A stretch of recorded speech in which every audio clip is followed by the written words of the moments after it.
Hello, everyone, and good evening. My name is Spencer Ruckty. I'm the author events manager here at Third Place Books in Seattle, Washington. We are very excited to have Lara Williams calling in from the UK, specifically Manchester, to discuss her new novel, The Odyssey, in conversation with Lydia Kiesling, author of The Golden State. First of all, for those of you watching live, I want to invite you to use the chat window at the bottom of your screen to let us know where you're calling in from. And while you're doing that, I'll let you know that Third Place Books has a stellar lineup of both in-person and virtual events coming up this season. On June 13th, we are teaming up with Community Bookstore in Brooklyn and Exile and Bookville in Chicago to host Jesse Jazuska Stevens, who's the author of the brilliant new novel, The Visitors, in conversation with recent Pulitzer winner Josh Cohen. And at the end of this month, if you're in the Seattle area, we have Kira Jane Buxton, with whom we'll be celebrating the paperback release of Feral Creatures at our Lake Forest Park store. You can find our full events calendar and sign up for our email newsletter at thirdplacebooks.com. As I mentioned earlier, the chat window at the bottom of your screen is open, and we encourage you to use it respectfully.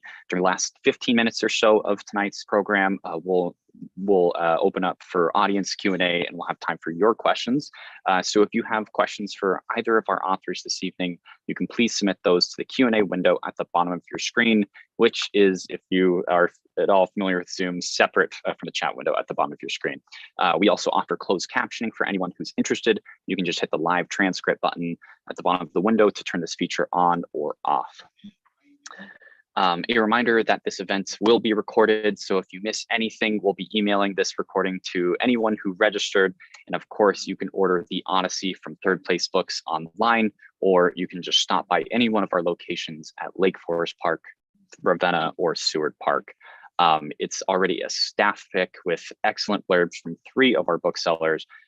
Every purchase you make supports the future of this author series, so thank you. And now, without further ado, I am very pleased to introduce tonight's speakers. Lara Williams is the author of A Selfie as Big as the Ritz, which was shortlisted for one of my favorite prizes, the Republic of Consciousness Prize, as well as the Edinburgh First Book Award and the Saboteur Awards. And it was also longlisted for the Edge Hill Short Story Prize. She is also the author of The Supper Club, which won the Guardian Not the Booker Prize and was named a Book of the Year in 2019 by Time and Vogue. Lydia Kiesling is the author of The Golden State, a 2018 National Book Foundation 5 Under 35 honoree, a finalist for the VCU Cabell First Novelist Award, and longlisted for the Center for Fiction First Novel Prize. She is a contributing editor at The Millions in Ziziva, and her writing appears in the New York Times Magazine, The Cut, and elsewhere. Lydia is really one of our coolest literary citizens here in the Pacific Northwest, and we're supremely happy to have her as part of this conversation tonight. Today, Lara and Lydia are discussing The Odyssey, a thought-provoking satire about one woman's lonely journey working aboard a luxury cruise ship in her attempts to navigate its complex work environment, the absurdity of life on and offshore, and the ever-changing seas of love and friendships. Our bookseller, Emily Sperber, says that I was completely on board from the first page right up from when she drops me off to the last. And Wes Minter, another one of our booksellers, says that The Odyssey is a rueful anti-heroine's journey full of dynamic absurdity that left me shell-shocked and clamoring for a higher page count. If she keeps this up, I will follow Williams into the bowels of hell, possibly lower. We are so pleased to have these two in conversation today. Please join me in welcoming Lara and Lydia to your screen.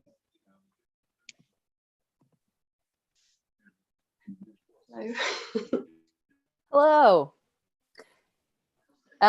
Spencer, thank you so much for that. I love Spencer and I love Third Place Books and everything they do for the American literary landscape. And I'm so grateful to be speaking with Lara Williams today. Can you tell me what time it is there? It just occurred to me that it is like probably past everyone's bedtime. It's yeah, it's just past 11 here. Oh God. And so I hope I'm not breaking like a HIPAA law, but when I say that Lara is suffering from COVID right now, in addition to it being past 11, So she is not only a wonderful novelist, but also a hero for appearing on this Zoom. And, you know, this may be a Zoom on the shorter side, but thank you for being here with us, especially given that you're not feeling well and it's late. And anyway, I'm just so glad to be talking about your amazing novel. Thank you. I'm extremely excited to be here. I'm hoping I will be relatively lucid for the duration of the conversation. But if I do mute my mic and turn off the camera, it's just because I'm blowing my nose or doing something kind of low-key disgusting very quickly. And then I'll be right back with you. Okay. They'll make sure to edit that part out of the recording if anything slips through. So if you are feeling up for it, I would love if you could read for us some of this wonderful book. Yes, I would be delighted to. I've got the English copy to read from, but out of shot. I'm just going to read from the beginning of the novel. I got the memo while on rotation in the gift shop. I liked working at the gift shop, and I particularly liked working the cash register. It was positioned in the middle of the shop, a single column of heavy wood. It felt like I was sailing the ship. I'd rest my elbows against it while surveying the space, breathing stale, recycled air. I'd watch customers move lethargically between the aisles and pretend I was in charge of them all, issuing instructions in my head. Sometimes they would obey my instructions, and I would get a very warm feeling, the kind of feeling I used to get from watching a video of a dog on the internet. It would sustain me for a little while. From the register, I could see almost everything in the store. To my right were the artisanal and novelty chocolates, flavors like wasabi and goat curd, gouda and sun-dried tomatoes. Beside them were the edible insects, exoskeletons dipped in dark chocolate or salted caramel. To my left were the animal skin rugs and blankets, all different kinds, all perfectly intact. The skin slipped from the body the way athletic girls can peel an apple in a single flawless spiral. At the front of the shop were racks of allegedly designer clothes with brand names I'd never heard of, though they all sounded European enough to be convincing. Further afield were perfumes and cosmetics, vodka in skull-shaped glass bottles and clocks made from old records, earrings cut out from bits of Lego and pens capped with real gold, watches that would work 500 feet beneath the ocean's surface. There were cheaper things as well, plastic keyrings and t-shirts with the WA logo, coffee cups that said, "I love you, Mum." There was an operatic quality to it, a domed roof and heavy velvet curtains, a white marble effect floor threaded with veins of gold and grey. The air smelled oily and perfumed. The day before, an American couple came in and the woman looked around the shop and said, "Honey, isn't this great? We can buy all of our presents without ever having to leave the boat." It was one of many identical gift shops on board. I might leave it there so I don't erupt into a kind of coughing fit. Thank you so much. Well, and that is perfect because it introduces the setting of this novel beautifully. And I think for those of you who have not yet had the pleasure of reading the book, the setting is critical to its charms and its successes. And so I will ask you about that first. I mean, one thing that I love so much about this book is how it, you know, there are things about it that seem very firmly satirical or sort of absurdist, but also from what I know of cruise ship culture, it's also like quite accurate in many respects to what is on offer out there. I mean, I read an essay you wrote about some of the inspiration for the book and spending time on, I think, the Royal Caribbean Cruise Line website and seeing just a vast array of available things. So could you just talk a bit about how you came up with the setting, how you thought about the cruise ship, the WA liner as a site for this novel? I was quite determined that I would set a novel on a cruise ship, kind of partly inspired by the David Foster Wallace essay, A Supposedly Fun Thing I'll Never Do Again, and a John Ronson article called Lost at Sea. I write about place a lot in my writing, and I like the idea of a cruise ship as this kind of like hyper articulation, sort of day glow presentation of place, but it's fundamentally placeless. And there's something kind of mysterious about a cruise ship. it's got a kind of inherent uncanniness, because everything's kind of an artifice, and I really like the idea of sorry, of a space in which everything is sort of pretending, and I also like the fact that it's kind of a hermetically sealed space, so you can kind of explore things within this kind of sealed off environment, and play with the kind of claustrophobia of that space. Is something beeping? Is that? It is. I think it's just the washing machine. I love how life will always find a way to intrude. I realized I was not on mute, and like I can hear my child's horrible movie coming through. So I apologize for anyone who is also hearing that. So I think one thing you mentioned in that essay is that in those kind of works that inspired you to think about a cruise ship as a setting in this way, they were not thinking so much about the work of being on a cruise ship, and that because this is also like to the extreme a workplace novel and a novel about sort of the culture of work, and work as kind of a way to erase the self in certain ways, and so I love any workplace novel, and this is kind of like an ultimate one. So how did you go about sort of thinking about how to convey the ideas about work, which I think you make some very trenchant points about kind of capitalist, like workaholic culture, and also like an idea of service in the book? I knew I wanted to write about kind of modern cultures of work, and there are a few different things that I wanted to write about. I wanted to write about kind of the gig economy, and think about what it means to kind of work various jobs in various kind of spaces and in various capacities, and what it does to your brain to kind of have to recalibrate in that kind of frequent way, and also to kind of work in a culture that demands so much of you but will give you so little in return, and the instability of that, of constantly feeling like the rug is going to be pulled out under your feet at any moment. So I knew I wanted to write about that. And then I was on a pre-publication tour in San Francisco the week that Uber went public, and I was really struck by that, and the idea of like how a city sort of tolerates the creation of a bunch of new millionaires every few months, and that led me to read more into sort of Silicon Valley work culture, and that was really where a lot of my ideas sort of took shape, and sort of seeing how absolutely kind of cult-like the practices a lot of these organizations are engaging with.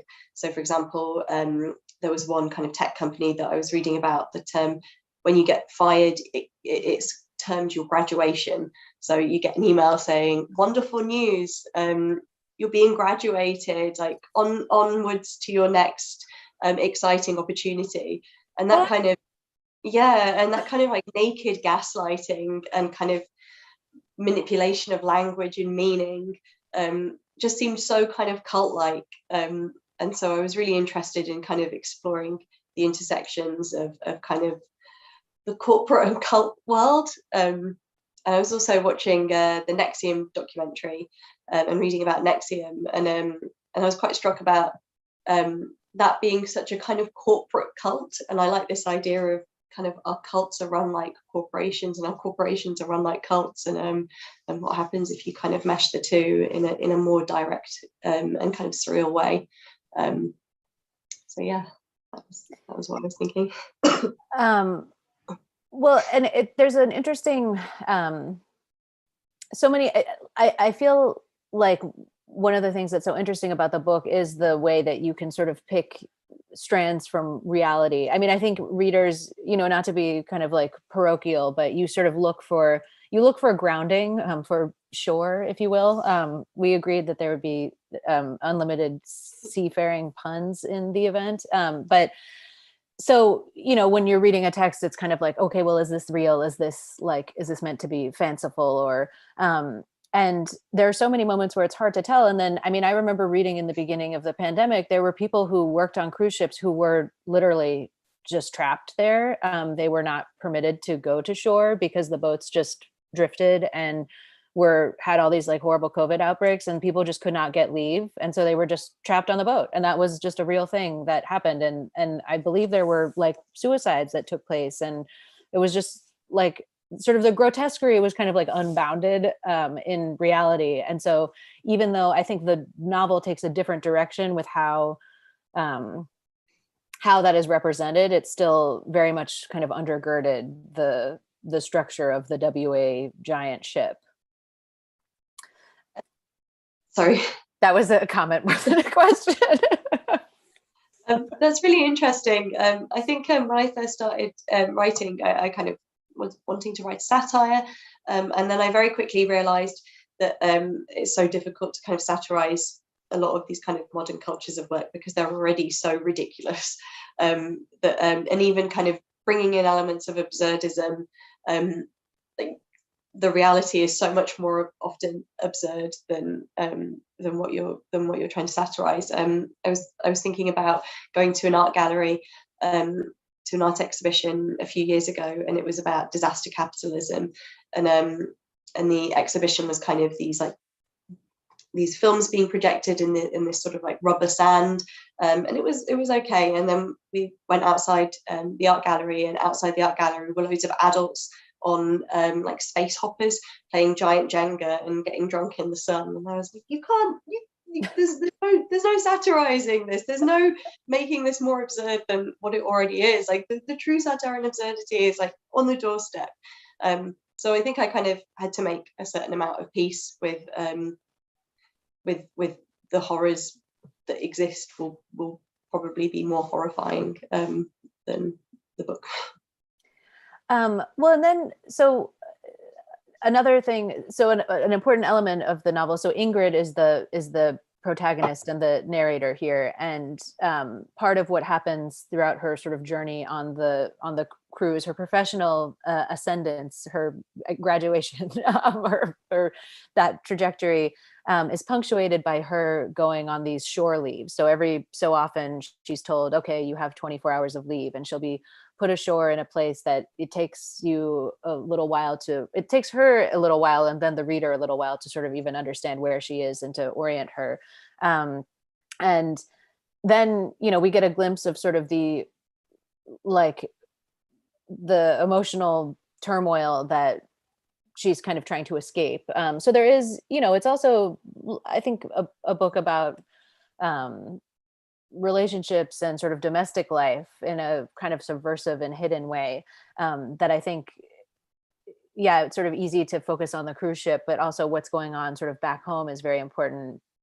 So if you could, I was like, you don't want to bring up a review where you're like, why did someone write that? But I'm just going to go there because I was going to ask you in any case, what surprises you about how people read the book. But there was one, it was like one of the pre-pub reviews that was like, well, I don't understand why she's on the boat. And then she has this like great husband at home. It's just like, did you read the book?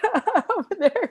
So can you talk a little bit about kind of the emotional landscape that is also like part of this book?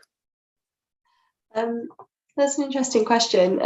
I guess one of the themes in terms of the emotional landscape is that she has this kind of craving for obliteration or for this self-erasure. And I wanted to sort of trace that back to kind of the start where she sort of has the seed planted of, you can't trust yourself, your decisions are not trustworthy. So I was exploring what that looked like in the marriage that she's escaping, and there are some hints about her parents and the family that she came from, and that she kind of is craving this sort of sense of control and of being able to almost outsource all of her decisions to another kind of body. And again, thinking about this idea of obliteration and work being a kind of mode of escapism, and a way of kind of obliviating yourself from your thoughts. And then she goes onto land, and I had to think about how she would cope with that if she's not in the kind of work environment and she drinks very heavily. So I think the emotional landscape is definitely is kind of unpacking this kind of craving towards oblivion and self-erasure. How do you see the novel in sort of in the larger scope of your career. And so your previous novel, Supper Club, which was very well received. Also, I feel like there's sort of some similar themes there, but I'm curious if, there's kind of like a truism that writers are always writing one story. And I'm curious what you think your story would be, or if you think of it that way at all.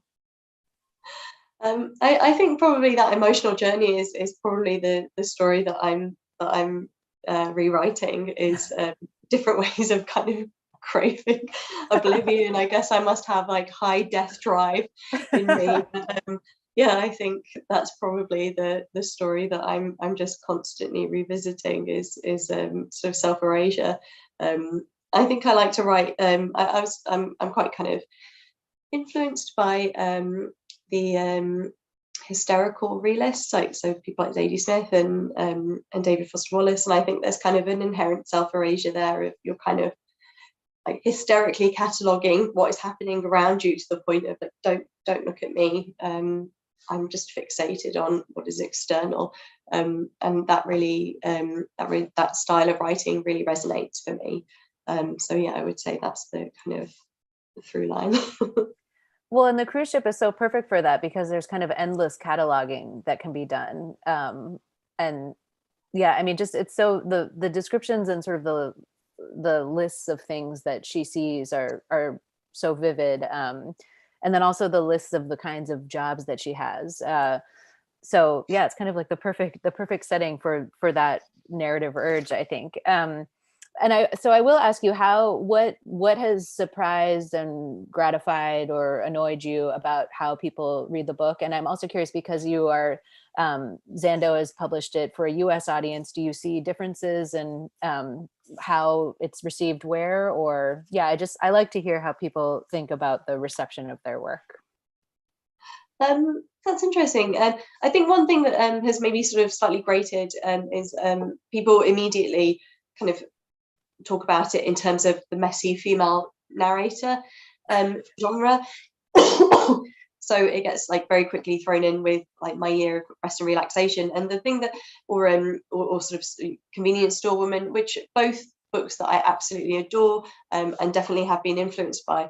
And it's not so much that I don't see it as sort of fitting within that kind of genre or category, but I don't like the way that it's kind of talked about as a sort of particular moment or a kind of very short momentary zeitgeist. And that feels quite dismissive and frustrating, because I think like men have been writing books about messy male characters like time immemorial.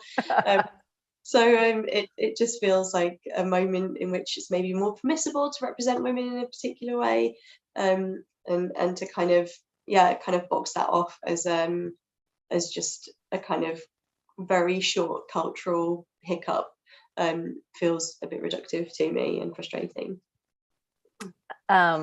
What about things that have gratified you?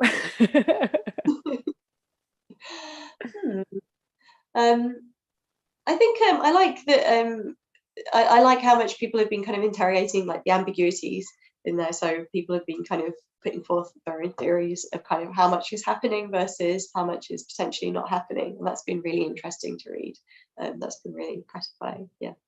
Yeah, it's sort of it's like a slippery book in some ways, in all the best ways, that I think I enjoy so much, because it gives it like a page turning quality. You really want to know what is going to happen, but you also know that there's some things, I mean, you have a sense from the beginning that you won't necessarily be like have all your curiosity satisfied about everything, and it's done in like such an elegant and ultimately like satisfying ambiguity that I just think is so successful. So that is one thing that I love about the book.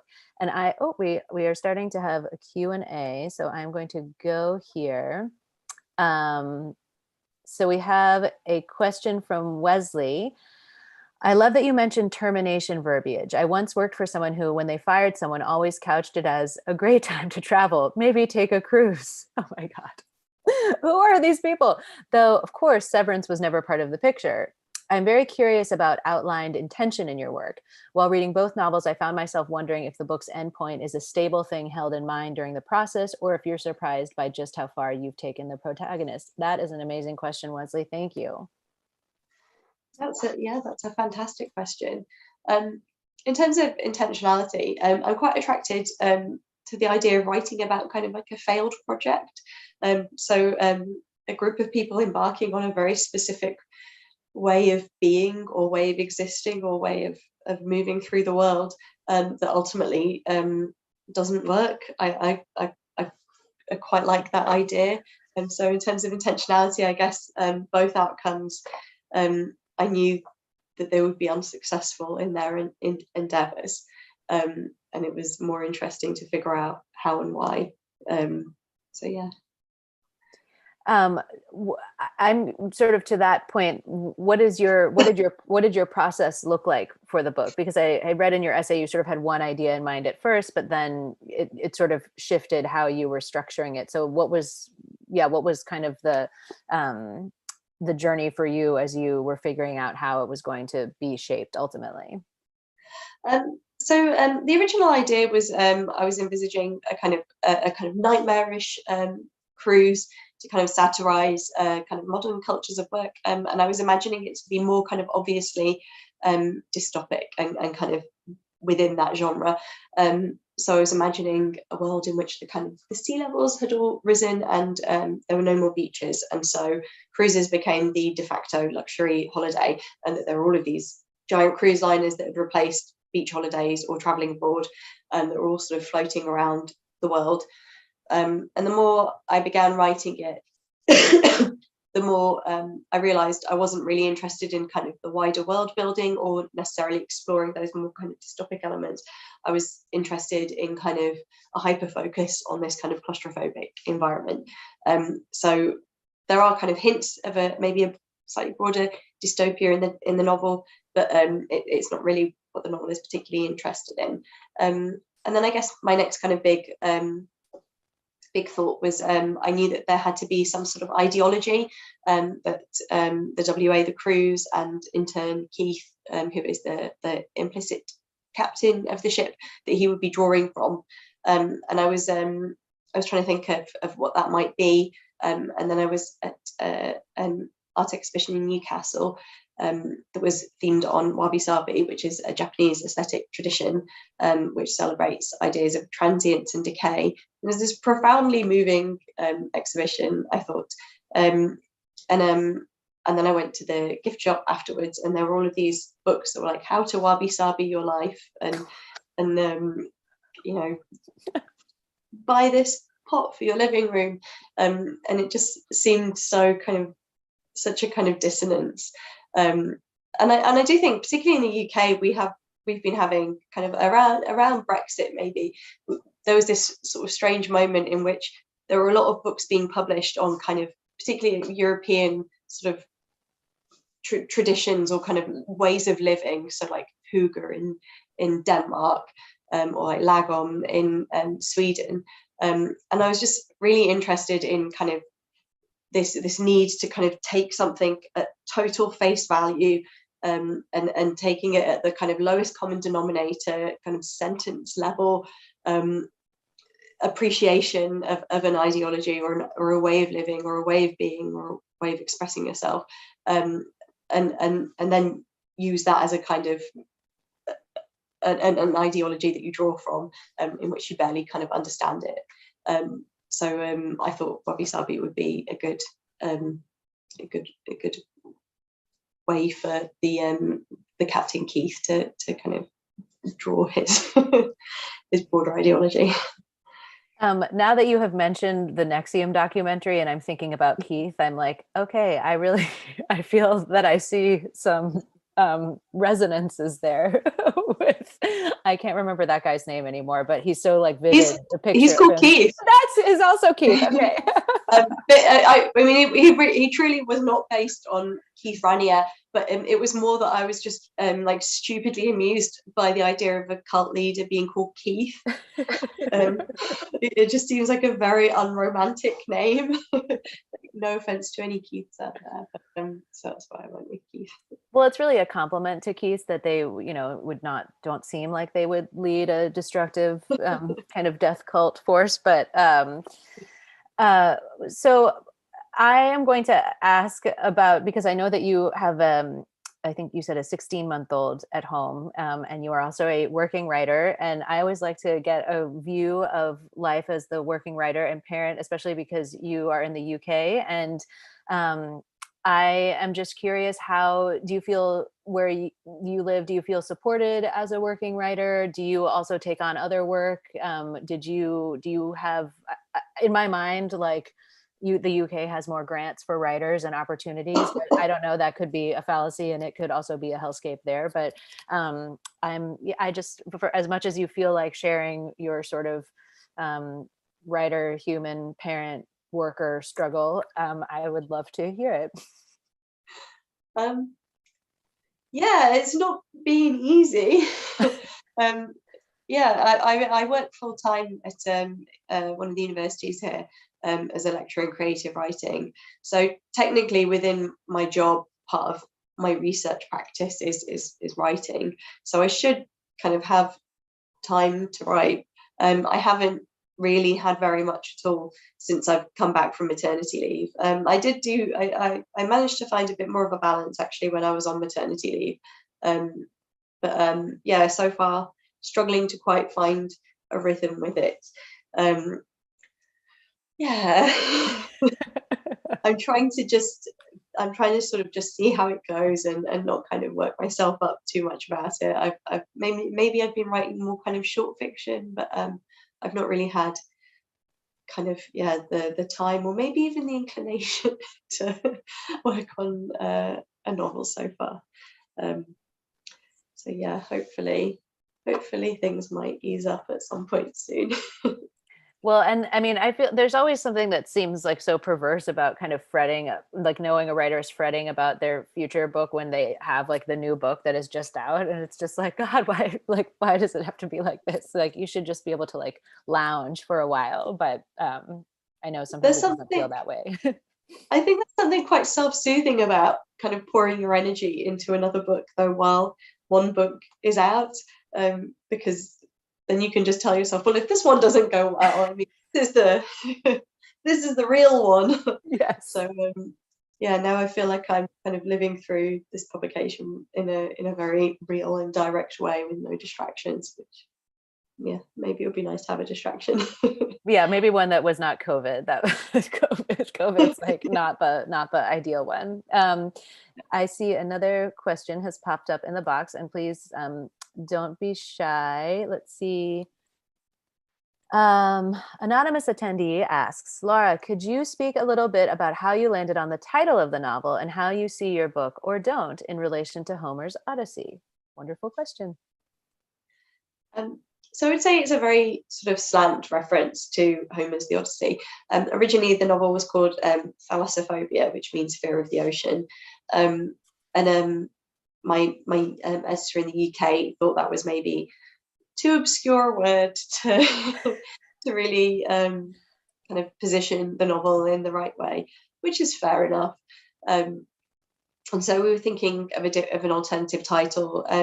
And the protagonist, who was called Ingrid in the kind of final version of the novel, but originally she was called Circe as a sort of nod to the Odyssey. But I decided the name didn't quite suit her. I wanted something kind of more phonetically kind of brittle and harsh sounding, so I changed her name. So I guess there was that sort of residual nod to the Odyssey, and then it was my editor who came up with it, and I was happy with it because it's ultimately a journey back home story. So yeah, it felt like it worked. Please, as you come up with, I feel like we'll kind of maybe do one or two more questions so that we can let Lara go and recover. So if please don't be shy if you have one. And in the meantime, one thing that is the most, I mean, there's so many things that I love about the book and so many kind of wonderful details and that are hit just an amazing note of kind of like tenderness and perversion at the same time. And among them is the game that Ingrid plays with her kind of little chosen family of crewmates who are brother and sister themselves, but they together play a game called Families, which is really quite literal, and someone is the baby and they take turns, and it's kind of they're very prescribed rules to the game. Was that always in the book, and how did you come up with that? And how do you think about how it fits in with the other themes of the novel? I originally I thought, thinking about the kind of harsh environment of the cruise ship and their working lives, I felt like they needed a sort of extreme act of tenderness in order to kind of counterbalance that. And I was wondering what that might be.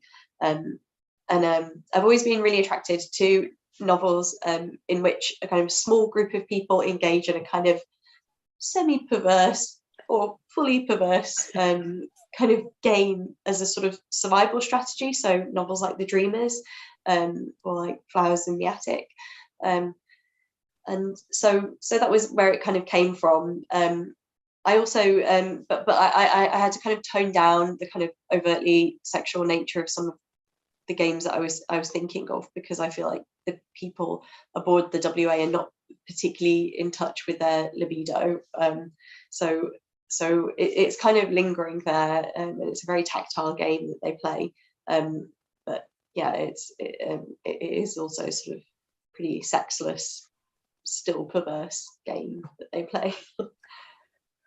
It's so good. I really I hope that all of the attendees will buy a copy of the book if they don't have it already, and because just the family's game alone is so priceless, and in general it's a wonderful novel, and I'm so happy that I was able to spend time with it and spend time with you, and I'm sorry that it's almost midnight.